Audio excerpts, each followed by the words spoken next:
Bonjour à tous, bon bah c'est reparti pour l'apprentissage de deux nouvelles formules mathématiques. On va voir ensemble aujourd'hui la fonction min et la fonction max. C'est parti.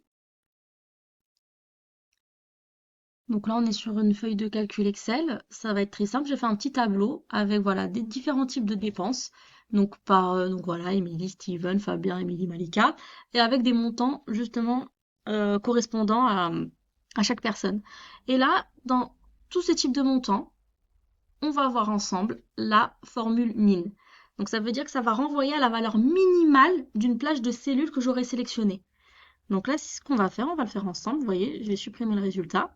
Donc vous avez, donc là, on va le faire directement. Je vais écrire égal min, je double-clique, et là, on me demande donc la plage, donc nombre 1, nombre 2. Donc moi, je vais sélectionner directement ma cellule D5 à D9.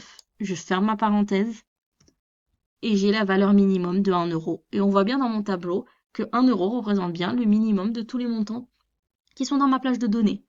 Si vous voulez faire autrement pour comprendre comment est composer justement la formule, on fait comme d'habitude. Formule ici, je clique sur min, entrée, je mets OK. Et là, vous voyez, ils vont nous demander à chaque fois les arguments de la fonction. Donc là, dans mon nom, donc soit directement là, moi, je mets ma plage de données directement ici. Voyez, dans mon nombre 1, je mets ma plage de données. Je mets OK. Ou sinon, vous pouvez à chaque fois mettre, donc si vous avez juste deux, trois valeurs, mettre une cellule justement par ligne. Mais là, moi, je préfère faire les plages de données comme ça. Voilà. Et je clique sur OK et j'ai la valeur min ici. Maintenant, on va voir donc l'opposé qui est pas la valeur minimum, mais la valeur maximum. Et vous vous en doutez bien, au niveau de la valeur maximum, c'est la même chose, sauf que ce sera la formule ou la fonction max. Voyez ici, qui va renvoyer à la valeur maximum d'une plage de cellules. Et c'est exactement la même chose. Je vais faire égal. Cette fois-ci, je vais faire la fonction max. Je double-clique. Je sélectionne ma plage de données. Je ferme la parenthèse.